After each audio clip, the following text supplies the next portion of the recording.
അപ്പോൾ അങ്ങനെ ആരിഫ് ഹുസൈൻ UK പോയി തേയുന്ന വീഡിയോ നിങ്ങളെല്ലാവരും കണ്ടു കാണും എന്നാണ് ഞാൻ വിചാരിക്കുന്നത്. അപ്പോൾ അതിനുശേഷം ഒരുപാട് ട്രോളുകൾ ഇറങ്ങി, ഒരുപാട് കളിയാക്കലുകൾ അതിനെ സംബന്ധിച്ചൊക്കെ ഇറങ്ങി. ഈവൻ നമ്മുടെ ചാനലും കുറേ ട്രോളുകളൊക്കെ നമ്മൾ ഇറക്കിയായിരുന്നു.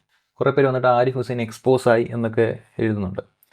ഈ നമ്മളെ സംബന്ധിച്ചിടത്തോളം ഈ ആരിഫ് ഹുസൈൻ എക്സ്പോസ് ആവുക എന്ന് പറയാൻ എന്താണ് ആരിഫ് ഹുസൈൻ എന്താണ് ഇനി എക്സ്പോസ് ആവാൻ ഇരിക്കുന്നതെന്ന് മാത്രമാണ് നമുക്ക് മനസ്സിലാകാത്തത്. ഗാസ ജനസൈഡ് നടക്കുമ്പോൾ തന്നെ വാർത്തകൾ വന്നിരുന്നു, ഈ ഇസ്രായേൽ ഈ പല രാജ്യത്തുള്ള സോഷ്യൽ മീഡിയ ഇൻഫ്ലുവൻസേഴ്സിനെ അവരുടെ ഫണ്ട് സ്പെൻഡ് ചെയ്ത് തന്നെ അവിടെ കൊണ്ടുപോയി, ഈ ഇസ്രായേലിൽ കൊണ്ടുപോയിട്ട് ഇസ്രായേലിൻ്റെ പ്രൊപ്പഗാൻഡ ഇറക്കാൻ ശ്രമിക്കുന്നുണ്ട്.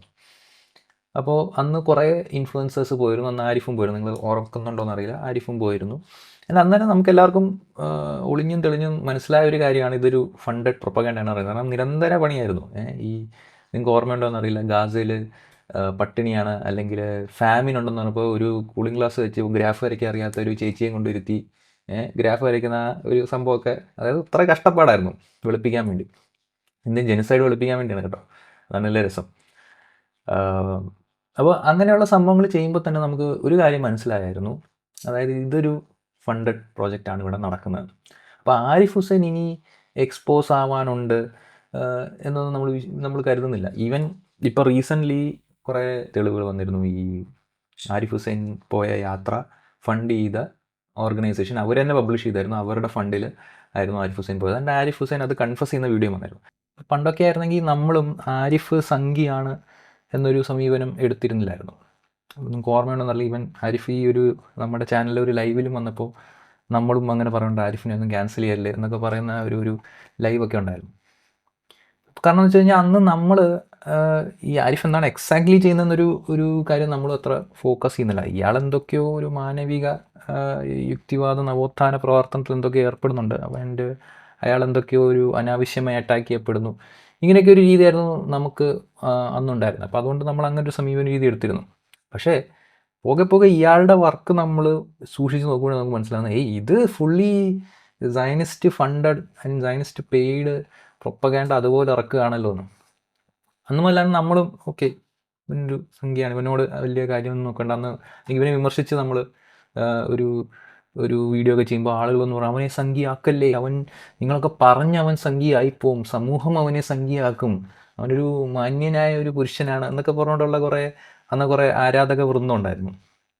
ഇന്നാണെങ്കിൽ അവൻ സ്വയം അക്നോളജ് ചെയ്യുന്നുണ്ട്, യെസ് ഞാൻ സയനിസ്റ്റാണ്, യെസ് ഞാൻ ഇസ്രായേലിൻ്റെ ഫണ്ട് വാങ്ങുന്നുണ്ട്. ഈവൻ ഇപ്പം ഈ ഒരു ഡിസ്കഷനിൽ ഈ ഇംഗ്ലണ്ടിൽ പോയപ്പോൾ ഉള്ള ഈ ഡിസ്കഷനിലാണെങ്കിൽ അതെ ഞാൻ BJP ആണെന്നും അവനവിടെ പറയുന്നുണ്ട്. ഈ ആരാധകവൃന്ദം ഇതിനൊക്കെ എങ്ങനെ വെളുപ്പിച്ചെടുക്കുമെന്ന് എനിക്കറിയില്ല. ഇവൻ ഈ സംഖ്യയാണോ എന്നുള്ളൊരു ഡിബേറ്റ് എന്നൊക്കെ പറഞ്ഞാൽ പഞ്ചസാരയ്ക്ക് മധുരം ഉണ്ടോ എന്നൊക്കെ പറയുന്ന മാതിരിയുള്ള ഡിബേറ്റ് മാതിരി നമ്മൾ കാണുന്നുള്ളൂ. അപ്പം അത് we are not at all interested, അതല്ല ഇന്നത്തെ വിഷയം. ഇവിടെ നമ്മൾ സംസാരിക്കാൻ പോകുന്ന വിഷയം വേറൊന്നാണ്.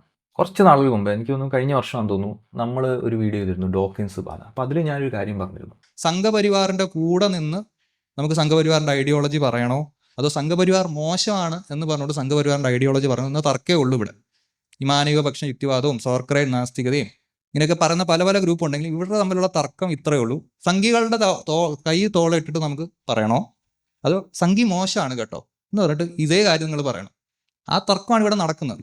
അപ്പോൾ അതിനൊരുപാട് വിമർശനങ്ങൾ വന്നായിരുന്നു. അപ്പോൾ അതിൽ വിമർശനം വന്നിട്ട് ഈ കേരളത്തിലെ യുക്തിവാദ നേതാവായിട്ടുള്ള C വിശ്വനാഥനും തമ്മിൽ ഒരു ഡിബേറ്റ് വീഡിയോ സീരീസ് അങ്ങോട്ടും ഇങ്ങോട്ടും പോയിരുന്നു. കുറച്ച് കഴിയുമ്പോൾ നമുക്ക് മനസ്സിലായി ഈ വീഡിയോ ഡിബേറ്റ് എങ്ങൊന്നും പോകുന്നില്ല, പുള്ളി വേറെ എന്തൊക്കെ കാര്യങ്ങളാണ് പറയുന്നത്. നമ്മളൊരു മെസ്സേജാണ് പറയാൻ ശ്രമിച്ചത്, അതായത് നോക്കൂ ഇവിടെ നിങ്ങളുടെ പ്രവർത്തനത്തിൽ പ്രശ്നമുണ്ടെന്ന്. പക്ഷേ പുള്ളി ഷൂട്ട് ദ മെസ്സഞ്ചർ എന്നുള്ള രീതിയിലായിരുന്നു പുള്ളിയുടെ റെസ്പോൺസ്. അതുകൊണ്ട് നമ്മൾ അതിനെ അധികം കൂടുതൽ പിന്നെ എൻഗേജ് ചെയ്യാൻ പോയില്ല. ബട്ട് ഇപ്പോൾ നമ്മൾ അന്ന് പറഞ്ഞ കാര്യങ്ങൾ വീണ്ടും ശരിയാണ് എന്ന് തെളിയുന്ന സംഭവങ്ങളാണ് വീണ്ടും വന്നത്. അതെങ്ങനെയാണെന്ന് വെച്ച് കഴിഞ്ഞാൽ ഈ വിഷയം വന്നപ്പോൾ കുറേ ആളുകൾ വന്ന് കമൻറ്റ് ചെയ്യാൻ തുടങ്ങി, ആരിഫിനെ കണ്ട് നിങ്ങളിങ്ങനെ ഇസ്ലാം മത വിമർശനത്തെക്കുറിച്ച് കാണരുത്, നോക്കൂ ജബ്ബാർ മാഷിനെ പോലുള്ളവർ നോക്കൂ, അവരൊക്കെ മാനവിക യുക്തിവാദികളാണ്, അവരൊക്കെ ജ്ഞാനോദയ യുക്തിവാദികളാണ്, ജ്ഞാനോദയ മൂല്യങ്ങളുള്ളവരാണ്, അപ്പോൾ അവരൊക്കെ വെറുപ്പും അതും ഇല്ലാതെ നടക്കുന്നവരാണ് എന്ന രീതിയിൽ ഭയങ്കരമായിട്ടുള്ള പ്രസംഗങ്ങൾ സോഷ്യൽ മീഡിയയിലൊക്കെ പല സ്ഥലങ്ങളിൽ വരും നമ്മൾ കണ്ടു. അപ്പോഴേ നമുക്കറിയാം ഇത് ഇങ്ങനെയല്ല നടക്കാൻ പോകുന്നത്. ഇവൻ നമ്മുടെ ടീമിൽ നമ്മൾ ഇൻ്റേണലി നമ്മൾ ചർച്ച ചെയ്തിരുന്നു. നോക്കൂ ഇപ്പം ഈ ആരിഫിന് നല്ല ഒരു ഊക്ക് കിട്ടിയിട്ടുണ്ട്. പക്ഷേ നോക്കിക്കോ, ഈ മാനവിപക്ഷം എന്ന് പറയുന്ന യുക്തിവാദികളിൽ നിന്ന് ആരിഫിനെ സപ്പോർട്ട് ചെയ്യുകയും ആരിഫിനെ വെളുപ്പിക്കുന്ന ഈ പോസ്റ്റുകളും വ്യാഖ്യാനങ്ങളും വരുമെന്ന്. ഞങ്ങളുടെ പ്രതീക്ഷ തെറ്റിയില്ല. ഈ ആരിഫിൻ്റെ വീഡിയോ വന്ന് കുറച്ച് മണിക്കൂറുകളിലും തന്നെ നമ്മുടെ മാനവിപക്ഷം യുക്തിവാദത്തിൻ്റെ തലതൊട്ടപ്പനായ എ ജബ്ബാർ പോസ്റ്റ് ഇട്ടിരിക്കുകയാണ്. ഷാഫി മദബിൽ എന്താ പറയുന്നത്, മക്കളെ കല്യാണം കഴിക്കുക എന്നുള്ളതുകൊണ്ട്. ആൻഡ് ഇത് മാത്രമല്ല, ഈ കേരളത്തിലെ മുസ്ലിങ്ങളെ നവോത്ഥാനം പഠിപ്പിക്കാൻ വേണ്ടി പുള്ളി എഴുതിയിട്ടുണ്ട്, കേരളത്തിലെ മുസ്ലിങ്ങൾ ഭൂരിഭാഗവും ഷാഫി മദബാണ് കേട്ടോ എന്നും പറഞ്ഞിട്ടുണ്ട്. അതായത് സയനിസ്റ്റ് ഫണ്ടോടുകൂടി മുസ്ലിം വിദ്വേഷം പ്രചരിപ്പിക്കാൻ ഇറങ്ങിയ ഒരു പൊട്ടൻ. അവൻ UK പോയി തേഞ്ഞൊട്ടുമ്പോൾ മാനവികപക്ഷം എന്ന് പറയുന്ന യുക്തിവാദികൾ അവർക്ക് കുട പിടിക്കുന്ന പ്രവൃത്തികൾ ചെയ്യുകയാണ്. എങ്ങനെയുണ്ട്? ഇതാണ് ഇവിടുത്തെ പ്രശ്നം. ഇത് നമ്മൾ അന്ന് ജോക്കിൻസ് ബാധയിൽ പറഞ്ഞ കാര്യം തന്നെയാണ് നമുക്ക് വീണ്ടും പറയാനുള്ളത്. കേരളത്തിൽ മാനവിപക്ഷ യുക്തിവാദം എന്ന് പറയുന്ന ഒരു യുക്തിവാദം ഇല്ല. മുസ്ലിം വിരുദ്ധ വംശീയതയും സംഘികൾക്ക് കുട പിടിക്കുന്ന 2 മൂവ്മെൻറ്റുകളെ ഇവിടെ ഉള്ളൂ. ഒന്ന് ഗുഡ് കോപ്പും മറ്റേത് ബാഡ് കോപ്പുമാണ്. ഈ ഗുഡ് കോപ്പ് ബാഡ് കോപ്പ് കൺസെപ്റ്റ് എന്താണെന്ന് വെച്ച് കഴിഞ്ഞാൽ, ഇപ്പം നിങ്ങളൊരു കുറ്റവാളിയെ ഇൻ്ററഗേറ്റ് ചെയ്യാമെന്ന് വിചാരിച്ചു, അപ്പോൾ ഒരു ബാഡ് കോപ്പ് ഉണ്ടായിരിക്കും. അവൻ വന്ന് ഭയങ്കര തെറിവിളിയും ഭയങ്കര ഇൻറ്റിമിഡേഷനും ഓവേർട്ടായിട്ടുള്ള ഭീഷണിയൊക്കെ ആയിരിക്കും. അപ്പോൾ ഇത് ഇവൻ്റെ സ്ട്രാറ്റജി എന്ന് വെച്ച് കഴിഞ്ഞാൽ, ഇവൻ ഈ അക്യൂസ്ഡ് ആയിട്ടുള്ള ആളെ പേടിപ്പിച്ച് കാര്യം പറയിപ്പിക്കുക എന്നുള്ള രീതിയിലാണ്. അപ്പോൾ ഇവൻ പോയി കഴിഞ്ഞിട്ട് ഇവനൊരു ഗുഡ് കോപ്പ് വരും, മാന്യനായ ഒരു കോപ്പ് വന്നിട്ട്, ഞാൻ അവൻ്റെ കൂട്ടൊന്നും അല്ല കേട്ടോ, എനിക്ക് നിന്നെ സ്നേഹമാണ് കേട്ടോ, ഞാൻ നിൻ്റെ കൂടാണ്, പക്ഷേ നീ നമ്മളോട് സഹകരിക്കണം, ഇല്ലെങ്കിൽ അവൻ ഭയങ്കര മോശം കേട്ടോ, അവൻ്റെ കൂട്ടൊന്നും അല്ല ഞാനെന്ന് പറഞ്ഞാൽ എല്ലാം ടോളറേറ്റ് ചെയ്യും, അപ്പം നീ കാര്യങ്ങൾ പറ എന്ന് പറഞ്ഞു. ഈ 2 വ്യക്തികളും ഗുഡ് കോപ്പ് ആയാലും ബാഡ് കോപ്പ് ആയാലും ഒരേ സിസ്റ്റത്തിൻ്റെ ഒരേ കാര്യത്തിന് വേണ്ടിയാണ് പ്രവർത്തിക്കുന്നത്. അതായത് ഈ അക്യൂസ്ഡിനെ കൊണ്ട് കാര്യം സമ്മതിപ്പിക്കുക. അത് തന്നെയാണ് കേരളത്തിലെ യുക്തിവാദത്തിൽ നടക്കുന്നത്. നമ്മളുണ്ടാക്കിയൊരു മീം ഇതായിരുന്നു, ഈ ആരിഫ് ഹുസൈന് ഫണ്ട് മേടിച്ചിട്ടാണ് ഇത് ചെയ്യുന്നതെങ്കിൽ ജബ്ബാർ മാഷ് ഇത് ഫ്രീയിൽ ചെയ്യുന്നു. ഒരു മാനവിപക്ഷം യുക്തിവാദി ഇട്ടേക്കുന്ന പോസ്റ്റ് ഞാൻ വായിച്ച് പറയാണ്, അത് ആരിഫിന് പറ്റിയ അബദ്ധം എന്ന് വെച്ചാൽ ആരിഫ് ഖുറാനിലുണ്ടെന്ന് പറഞ്ഞു എന്നതാണ്. ആരിഫ് വേറൊരു ഗ്രന്ഥത്തിലുണ്ടെന്ന് എന്ന് പറഞ്ഞിരുന്നെങ്കിൽ കുഴപ്പമില്ല. അപ്പോൾ ഇവന്മാരുടെ പ്രശ്നം എന്ന് വെച്ച് കഴിഞ്ഞാൽ ഫാക്റ്റ് ശരിയല്ലായിരുന്നു എന്ന് മാത്രമാണ്. അല്ല, ഇതിൻ്റെ സോഷ്യൽ പ്രശ്നങ്ങളൊന്നുമല്ല ഇവരുടെ പ്രശ്നം. സാമൂഹികപരമായിട്ട് ഇത്തരം നറേറ്റീവുകൾ ഒരു വിഭാഗം മനുഷ്യർ ഇൻഫീരിയറാണ്, അവർക്ക് കൾച്ചറലി ഇൻഫീരിയറാണ്, അവർ ജനാധിപത്യത്തിൽ ചേരാൻ പറ്റാത്ത മനുഷ്യരാണ് എന്ന നറേറ്റീവിന് ഈ ആക്കം കൂട്ടുകയാണ് എന്നതല്ല അവരുടെ പ്രശ്നം. അവരുടെ പ്രശ്നം ആരിഫ് ഖുറാനിലുണ്ട് എന്ന് പറഞ്ഞാൽ അതൊരു ഫാക്റ്റ് അല്ല കേട്ടോ, ഫാക്റ്റ് പറഞ്ഞില്ല എന്ന് മാത്രമാണ്. വേറൊരു മാനവികപക്ഷ യുക്തിവാദിയുടെ പോസ്റ്റ് നിങ്ങൾ നോക്കുകയാണെങ്കിൽ നിങ്ങൾക്ക് തോന്നുക അവൻ്റെ പ്രശ്നം എന്ന് പറയുന്നത് ഞാൻ അവിടെ ഇല്ലായിരുന്നു എന്നാണ്. ഞാനവിടെ ഉണ്ടായിരുന്നെങ്കിലുണ്ടല്ലോ, എനിക്ക് ഓർമ്മ വന്നത് സിദ്ദിഖിൻ്റെ ഒരു മീമാണ്. എന്താ ഈ കാണിക്കുന്നത്?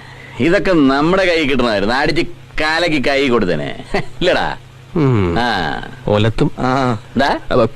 ഇതാണ് ഇവരുടെ പ്രശ്നം. ഇവരുടെ പ്രശ്നം എന്ന് വെച്ചാൽ ആരിഫ് ഇങ്ങനെ ചെയ്തു, ആരിഫ് നല്ലപോലെ പെർഫോം ചെയ്തില്ല, അല്ലെങ്കിൽ ഞാൻ ആരിഫിനേക്കാളും നല്ലൊരു പെർഫോമർ ആണ് എന്നതാണ്. അല്ല, രാഷ്ട്രീയത്തിലല്ല ഇവരുടെ ഈ ഒരു വ്യത്യാസം നിൽക്കുന്നത്. ആരിഫ് എന്ന വ്യക്തിക്ക് ഈ ഒരു ഫെയിമും സംഭവം കിട്ടുന്നതാണ്. ഇവർ തമ്മിലുള്ള വ്യത്യാസം എന്ന് വെച്ച് കഴിഞ്ഞാൽ ഭാഷയിൽ മാത്രമാണ്. ഒന്ന് ഓവേർട്ടായിട്ട് കണ്ണി കാണുന്നവരെല്ലാം നീ മുക്കാലല്ലേടാ, നീ ജിഹാദി അല്ലേടാ, നീ മമ്മദോളി അല്ലേടാ എന്നൊക്കെ പറയും. ഇതാണ് അവൻ്റെ രീതി. ജബ്ബാർ മാഷ് എന്ന് പറഞ്ഞാൽ അത് ഡയറക്റ്റായിട്ട് പറയത്തില്ല. മുസ്ലിങ്ങളുടെ വിശ്വാസങ്ങളിൽ ഇങ്ങനെയാണ്, സംഘികളെ ഞാൻ വെറുക്കുന്നു, പക്ഷേ ഇസ്ലാം എന്നത് ലോകഭീഷണിയാണ്, ഇസ്ലാമിൻ്റെ ഈ മദ്ഹബിലെ ഇന്ന ചാപ്റ്ററിൽ ഇങ്ങനെ കുട്ടികളെ ഇങ്ങനെ ലൈംഗികമായി പീഡിപ്പിക്കാവുന്നുണ്ട്, പക്ഷെ ഞാൻ മുസ്ലിങ്ങൾക്കെതിരല്ല കേട്ടോ. ഇതാണ് ഇവിടെ ചെയ്യുന്നത്. അല്ലെങ്കിൽ നിങ്ങൾ ഇന്ന് ആലോചിച്ച് നോക്കുക, ലോകത്തിന്ന് ഏത് ഭാഗത്താണ് അവിഹിതത്തിലുണ്ടായ മകളെ കെട്ടുന്നു എന്നൊരു പ്രശ്നം മുസ്ലിങ്ങൾ അല്ലെങ്കിൽ മുസ്ലിം സമൂഹം നേരിടുന്നത്? എന്തിനാണ് ഇവർ ഈ സംഭവത്തിന് മെനക്കെടുന്നത് തന്നെ എന്നാണ് ചോദ്യം. കുറേ നിഷ്കുകളുണ്ട്, അവർ പറയുന്നത് അത് വെറും ആത്മാർത്ഥത കൊണ്ടാണ്, ഫാക്റ്റ് പറയാനുള്ള ഒരു ത്വര, ഫാക്റ്റുകൾ ആളുകളിൽ അവതരിപ്പിക്കാനും സത്യസന്ധമായ വിഷയങ്ങളെ മനസ്സിലാക്കാനുമുള്ള വെറും ആത്മാർത്ഥത കൊണ്ടാണ് നമ്മളിത് ചെയ്യുന്നതെന്നാണ് ചില നിഷ്കുകൾ നമ്മളോടിത് പറയുന്നത്. ഇവർ വിചാരിക്കുന്നത് ബാക്കിയുള്ളവർക്കൊന്നും വിവരമില്ലെന്നാണ്. ബാക്കിയുള്ളവർക്കൊന്നും വിവരമില്ല, കണ്ടാൽ മനസ്സിലാക്കിക്കൂടെ, കാള വാല് വെക്കുമ്പോൾ മനസ്സിലാക്കിക്കൂടെ എന്തിനാണെന്ന്. കുറേ ആളുകൾ പറഞ്ഞു, അയ്യോ ആരിഫ് മുസ്ലിങ്ങളെ വെറുക്കുന്നു, ഈ ജബ്ബാർ മാഷിൻ്റെ പ്രവർത്തനമൊന്നും അങ്ങനെ അല്ല കേട്ടോ എന്നാണ്. എന്താണ് വ്യത്യാസം? ഞാൻ കോമൺ സെൻസുള്ള മനുഷ്യരോട് ചോദിക്കുകയാണ്, എന്താണ് ജബ്ബാർ മാഷിൻ്റെയും ആരിഫ് ഹുസൈൻ്റെയും പ്രവർത്തനത്തിലുള്ള വിസിബിൾ ആയിട്ടുള്ള അല്ലെങ്കിൽ ഇമ്പാക്റ്റ്, സോഷ്യലി ഇമ്പാക്റ്റ്ഫുൾ ആയിട്ടുള്ള വ്യത്യാസം എന്താണ്? ഒരു വ്യത്യാസമില്ല. ഈ 2 പേരും ചെയ്യുന്ന എന്താണ്? ഒരു വിഭാഗം മനുഷ്യരെ മാർജിനലൈസ് ചെയ്യാനും അവരുടെ കൾച്ചറിനെ അറ്റാക്ക് ചെയ്യുന്ന ഒരു ഭരണവ്യവസ്ഥയ്ക്ക് കുട പിടിച്ചു കൊടുക്കുന്നു. ഒന്ന് സംഘികളുടെ തോളത്ത് കൈയിട്ട് ചെയ്യുന്നു, ഒന്ന് ഞങ്ങൾ സംഘികൾക്ക് വിരുദ്ധമാണ് എന്ന് പറഞ്ഞ് നിൽക്കുന്നു. ഇതല്ലാതെ എന്താണ് വ്യത്യാസം?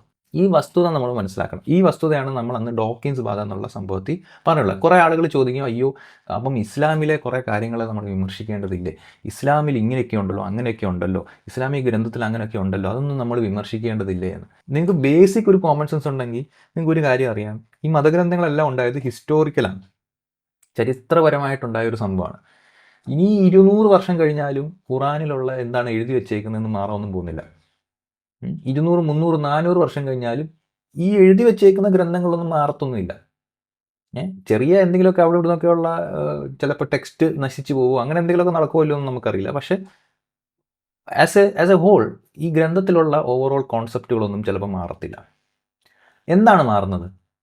സമൂഹത്തിനനുസരിച്ച് ആളുകൾ ഈ ഗ്രന്ഥങ്ങളെ മനസ്സിലാക്കുന്നതാണ് മാറുന്നത്. അതിന് എന്തെങ്കിലും തരത്തിലുള്ള ഒരു കോൺട്രിബ്യൂഷൻ ഈ ജബ്ബാർ മാഷ് മോഡൽ വിമർശനം ചെയ്യുന്നുണ്ടോ? ഇല്ല. മുസ്ലിങ്ങൾ ഇവിടെ അവിഹിതം നടത്തി, എന്നിട്ട് അവിഹിതം നടത്തി ആ അവിഹിതത്തിലുണ്ടായ കുട്ടീനെ കല്യാണം കഴിക്കുന്ന ഒരു സാമൂഹിക പ്രശ്നം ഇവിടെ ഉണ്ടോ? പിന്നെ എന്തിനാണ് ഈ സംഭവം പറയുന്നത്? ഇതിനൊരു രാഷ്ട്രീയമുണ്ട്. ഇവിടെ എന്താണ് നടന്നത്? ഇവിടെ ഒരു സംഘിക്കും സയനിസ്റ്റിനും അടി കിട്ടുമ്പോൾ അവനെ വെളുപ്പിക്കാനും അവൻ്റെ മൂടുതാങ്ങികൾക്ക് ഒരു ആശ്വാസം കൊടുക്കുന്ന പണിയാണ് ഇവിടെ ചെയ്യുന്നത്. ഇതാണ് നിരന്തരം ഇവിടെ നടക്കുന്നത്. സംഘികൾക്ക് ഇവിടെ വെള്ളം കോരുന്നത് ആരിഫല്ല. ആരിഫ് എന്ന് പറയുന്നത് ജസ്റ്റ് ഒരു സിംറ്റം മാത്രമാണ്. ഇതിൻ്റെ എല്ലാ തരത്തിലുള്ള ഗ്രൗണ്ട് സെറ്റ് ചെയ്യുന്നത് ഇവിടുത്തെ മാനവപക്ഷ യുക്തിവാദികളാണ്. അവരുടെ സമീപന രീതി മാറുന്നില്ല എങ്കിൽ ആരിഫിനെ പോലുള്ള ഇനിയും 10 ആരിഫിനെ ഇവർ സൃഷ്ടിക്കും. കാരണം ആരിഫ് ചെയ്യുന്നത് ജബ്ബാർ മാഷിൻ്റെ എക്സ്റ്റൻഷൻ മാത്രമാണ്. ഈ വസ്തുത നമ്മൾ മനസ്സിലാക്കണം. ഈ സമീപന രീതി മാനവപക്ഷ യുക്തിവാദികൾ തിരിച്ചറിയേണ്ടതുണ്ട്. ഇതാണ് നമ്മൾ അന്ന് ചൂണ്ടിക്കാണിച്ചത്. പക്ഷെ അന്ന് സി വിശ്വനാഥൻ നമുക്കെതിരെ മറുപടി പറഞ്ഞത് ഇത് സോക്രട്ടീസ് ഗാഡ് ഫ്ലൈ ആയിട്ട് കണ്ടാൽ മതി എന്നതാണ്. അത് മുസ്ലിങ്ങളെ നവീകരിക്കാൻ വേണ്ടി അദ്ദേഹം ഇച്ചിരി കടുത്ത ഭാഷയിൽ പറഞ്ഞതാണ്. എന്ത് നവീകരണമാണ് ഈ മുസ്ലിങ്ങൾ ഇവിടെ കേരളത്തിലുള്ള മുസ്ലിങ്ങൾ ഷാഫി മദഹബിലുള്ളവരാണെന്നും ഷാഫി മദഹബിലുള്ളവർ ഈ കുട്ടികളെ കല്യാണം കഴിക്കാൻ പഠിപ്പിക്കുന്നവരാണ് എന്ന് പറഞ്ഞതുകൊണ്ട് എന്ത് നവീകരണമാണ് ഇവിടെ ഉണ്ടാകുന്നത്? നവീകരണമാണോ ഉണ്ടാകുന്നത്, അതോ മറ്റുള്ള വിഭാഗം മനുഷ്യരിൽ മുസ്ലിങ്ങൾ ഇൻഫീരിയർ ആണ്, ഇവർ യാതൊരു രീതിയിലും ജനാധിപത്യത്തിൽ ഉൾക്കൊള്ളാൻ പറ്റാത്ത മനുഷ്യരാണ് എന്ന പൊതുബോധം ശക്തപ്പെടുത്തുകയല്ലാതെ എന്ത് നവീകരണമാണ് മുസ്ലിങ്ങൾക്ക് ഈ ഒരു നറേറ്റീവ് കൊണ്ടുണ്ടാകാൻ പറ്റുന്നത്? നമ്മൾ അന്ന് ഈ ജബ്ബാർ മാഷിൻ്റെ സമീപന രീതി വിമർശിച്ചപ്പോൾ ഒരുപാട് ഈ മാനവപക്ഷ യുക്തിവാദികളുടെ ഫാൻസ് വന്നിട്ട് നമ്മളോട് ചോദിച്ചു, അങ്ങനെ പറയല്ലേ, ജബ്ബാർ മാഷിൻ്റെ പ്രവർത്തനം വളരെ അതാണ്. ഞാൻ അവരോട് വീണ്ടും ചോദിക്കുകയാണ്, ഈ സിറ്റുവേഷൻ ഇപ്പം ഈ ആരിഫ് ഹുസൈൻ എന്ന് പറയുന്ന ഒരു സംഗീത സയനിസ്റ്റിന് അടി കിട്ടിയ സമയത്ത് അയാളെ വെളുപ്പിക്കുക, അയാൾ പറഞ്ഞതിന് വാലിഡേഷൻ കൊടുക്കുക എന്നതിനുപരി മുസ്ലിങ്ങളിൽ എന്ത് നവോത്ഥാനമാണ് ഈ ഒരു പോസ്റ്റ് ചെയ്യുന്നത്, ഇത്തരം ആഖ്യാനങ്ങൾ ചെയ്യുന്നത്? നിങ്ങൾ കൃത്യമായിട്ട് പറയണം. നോക്കൂ, ഇവിടെ ആരിഫ് എന്താണ് ചെയ്യാൻ ശ്രമിക്കുന്നത്? മുസ്ലിങ്ങളെ അരികുവൽക്കരിക്കുക എന്ന ഉദ്ദേശമാണ് ആരിഫിനുള്ളത്.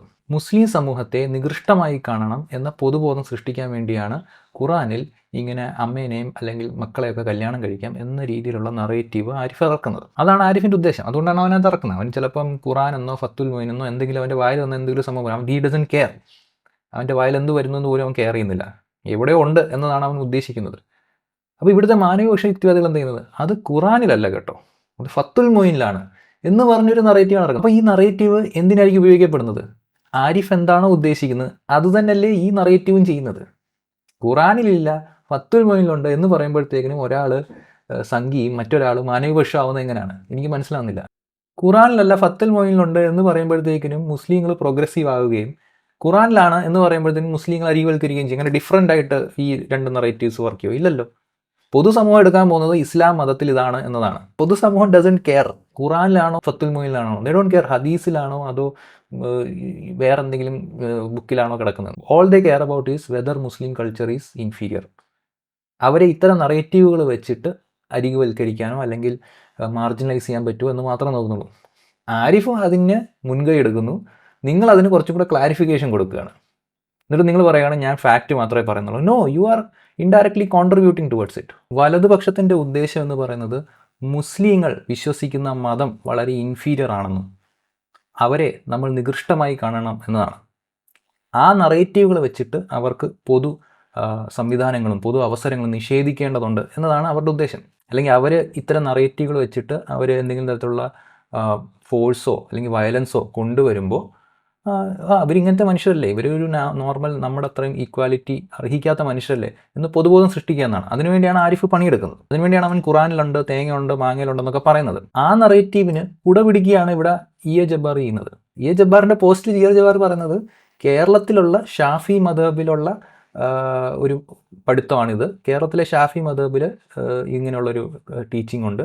ആൻഡ് പുള്ളിയുടെ പോസ്റ്റിൽ പുള്ളി പറയുകയാണ് കേരളത്തിൽ ഭൂരിപക്ഷം ഉള്ളത് ഷാഫി മദ്ഹബിലുള്ള ആളുകളുമാണ് കേട്ടോ. ഇതൊരു നിഷ്കളങ്കമായ ഫാക്റ്റ് പറച്ചിലാണ് എന്ന് വിശ്വസിക്കുന്ന നിഷ്കളങ്കരാണോ നിങ്ങൾ? ആരിഫ് എന്താണോ ഉദ്ദേശിക്കുന്നത്? ഈ നറേറ്റീവ് ഇവിടെ വരിക എന്നാണ്. Arif is happy. Arif is more happy that E A Jabbar ഈ കാര്യം പറഞ്ഞു എന്നാണ്. ആരിഫിന് ഊക്ക് കിട്ടുന്നതിനേക്കാളും ആരിഫിന് സന്തോഷം ഇ എ ജബ്ബാർ വന്നിട്ട് ഖുറാനിലല്ല ഇത് 10 മുന്നിലാണ് എന്ന് പറയുന്നതാണ് ആരിഫിന് വേണ്ടത്. കാരണം ആരിഫിന് തന്നെ അറിയാം, ഓക്കെ എനിക്ക് ഊക്ക് കിട്ടിയാലും കുഴപ്പമില്ല, എന്നെ ഊക്കിയാണെങ്കിലും മറ്റുള്ളവന്മാർ ഈ നറേറ്റീവ് ഇവിടെ പുഷ് ചെയ്യണം എന്നാണ് അവൻ്റെ ആഗ്രഹം. എക്സാക്ട്ലി റൈറ്റ് വിങ്ങിൻ്റെ ആഗ്രഹം എന്താണോ അത് തന്നെയാണ് ഇവിടെ ഇ എ ജബ്ബാർ ചെയ്തിരിക്കുന്നത്. അതുകൊണ്ടാണ് നമ്മൾ ആ ഒരു മീം ഇറക്കിയത് തന്നെ. ഈ ആരിഫ് പൈസ മേടിച്ച്, ഇസ്രായേലിൻ്റെ പൈസ മേടിച്ച് കഷ്ടപ്പെട്ട് സയനിസ്റ്റുകളൊക്കെ കൊണ്ടുവന്നിരുത്തിയായിരിക്കും ഈ പ്രൊപ്പഗാൻഡ ഇറക്കുന്നത്. ഇ എ ജബ്ബാർ വളരെ ഫ്രീ ആയിട്ടിരുന്ന് ചെയ്തു കൊടുക്കും. ഇത് അങ്ങനെയല്ല എന്ന് പറഞ്ഞൊരു കബളിപ്പിക്കുന്ന ഒരു മൂട് പണം ഉണ്ടാക്കുക മാത്രമാണ് ഇവിടുത്തെ മാനവപക്ഷം എന്ന് പറയുന്ന യുക്തിവാദികൾ ചെയ്യുന്നത്. ഞങ്ങൾ ആശയത്തിനാണ് വിരുദ്ധം, മുസ്ലിങ്ങൾക്കല്ല എന്ന് ഇവർ പറയുമ്പോൾ നമ്മൾ ഇവരോടൊന്ന് ചോദിക്കുക, അങ്ങനെയാണെങ്കിൽ എന്തുകൊണ്ടാണ് നിങ്ങൾ ഇസ്ലാമിനെ മാത്രം ടാർഗറ്റ് ചെയ്യുന്നത്? ലൈക്ക് ഈ ഡിസ്പ്രൊപ്പോർഷനേറ്റ് ആയിട്ട് നിങ്ങൾ ഇസ്ലാമിനെ ടാർഗറ്റ് ചെയ്യുന്നത് എന്തുകൊണ്ടാണ്? മറ്റു മതങ്ങൾക്ക് ആ ഒരു പ്രൊപ്പോർഷണൽ ആയിട്ടുള്ള ഒരു വിമർശനം വരുന്നില്ലല്ലോ എന്ന് ചോദിക്കുമ്പോൾ ഇവർ പറയും അത് മറ്റു മതങ്ങൾ, ക്രിസ്ത്യാനിറ്റി ആയിക്കോട്ടെ അല്ലെങ്കിൽ ഹിന്ദുക്കളൊക്കെ ആയിക്കോട്ടെ, അവരങ്ങ് ആധുനീകരിക്കപ്പെട്ടു, അല്ലെങ്കിൽ അവർ ഈ ജ്ഞാനോദയം അവർക്ക് കുറച്ച് കിട്ടിക്കഴിഞ്ഞു, അവരൊക്കെ ആധുനിക മനുഷ്യരായി മാറിക്കഴിഞ്ഞു. അതുകൊണ്ടാണ് നമ്മൾ ഇസ്ലാമിനെ കൂടുതൽ ഫോക്കസ് ചെയ്യുന്നതെന്ന് പറയും. ബേസിക്കലി എന്ന് വെച്ച് കഴിഞ്ഞാൽ മുസ്ലിങ്ങൾ അത് പതിച്ചവരാണ്, മുസ്ലിങ്ങൾ കൾച്ചറലി ഇൻഫീരിയർ ആണ്, നമ്മളൊക്കെ ഇച്ചിരി സുപ്പീരിയർ കൾച്ചറുള്ള മനുഷ്യരാണ് എന്നാണ് ഇൻഡയറക്റ്റ്ലി പറയുന്നത്. പക്ഷേ അവർ പറയുന്നത് വെച്ചാൽ മുസ്ലിങ്ങളെ ഇനിയും നവോത്ഥാനം അവർക്ക് നമുക്ക് എത്തിക്കാനുണ്ട്, അതുകൊണ്ടാണ് നമ്മളത് ചെയ്യുന്നത്. ഫസ്റ്റ് ഓഫ് ഓൾ ആ രാഷ്ട്രീയം തന്നെ മനുഷ്യത്വ വിരുദ്ധമാണ്. അതൊരു വിഭാഗം മനുഷ്യർ കൾച്ചറലി ഇൻഫീരിയർ ആണ് എന്ന ഒരു ചിന്താ പദ്ധതി തന്നെ റേസിസ്റ്റ് ചിന്താ പദ്ധതിയാണ്. അതെന്തെങ്കിലും ആയിക്കോട്ടെ, അതെന്തെങ്കിലും പറഞ്ഞ് മെഴുകി വെളുപ്പിച്ചു എന്ന് തന്നെ ഇരിക്കുന്നോട്ടെ. അങ്ങനെയാണെങ്കിൽ ഈ ഷാഫി മദ്ഹബിൽ ഏതോ ഒരു പുസ്തകത്തിൽ അവിഹിത ബന്ധത്തിലുണ്ടായ കുട്ടിയെ കല്യാണം കഴിക്കാമോ ഇല്ലയോ എന്ന വിഷയം എന്തിനാണ് പറയുന്നത്? അത് ഇവിടുത്തെ കേരളത്തിലെ മുസ്ലിങ്ങൾ ചെയ്യുന്ന പ്രശ്നമാണോ? കേരളത്തിലെ മുസ്ലിങ്ങൾ അത് ചെയ്തുകൊണ്ടിരിക്കുകയാണോ? അവിടെയാണ് ഇവരുടെ ഹിപ്പോക്രസി കിടക്കുന്നത്. ഇവർക്ക് ഓരോ വിഷയം വരുമ്പോൾ ഇവർ ഓരോ ന്യായങ്ങളാണ് പറയുന്നത്.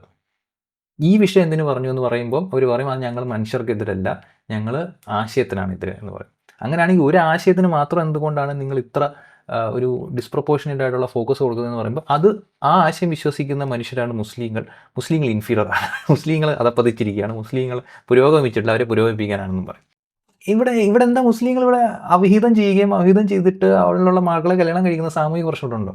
ചില ആളുകൾ വന്ന് നമ്മളോട് പറയുന്നത് എക്സ് മുസ്ലിങ്ങളെ ഡിഫെൻഡ് ചെയ്യാൻ വേണ്ടിയാണ് പുള്ളി ആ പോസ്റ്റ് ഇട്ടുന്നത്. എക്സ് മുസ്ലിങ്ങളെ ഡിഫെൻഡ് ചെയ്യാൻ എന്തിനാണ്? എക്സ് മുസ്ലിങ്ങളുടെ ജീവിതം എന്ന് പറഞ്ഞു കഴിഞ്ഞാൽ മുസ്ലിങ്ങളുടെ അവിഹിത ബന്ധത്തിലുണ്ടായ കുട്ടികളുമായിട്ടുള്ള കല്യാണമായിട്ട് ബന്ധപ്പെട്ടിരിക്കുകയാണോ?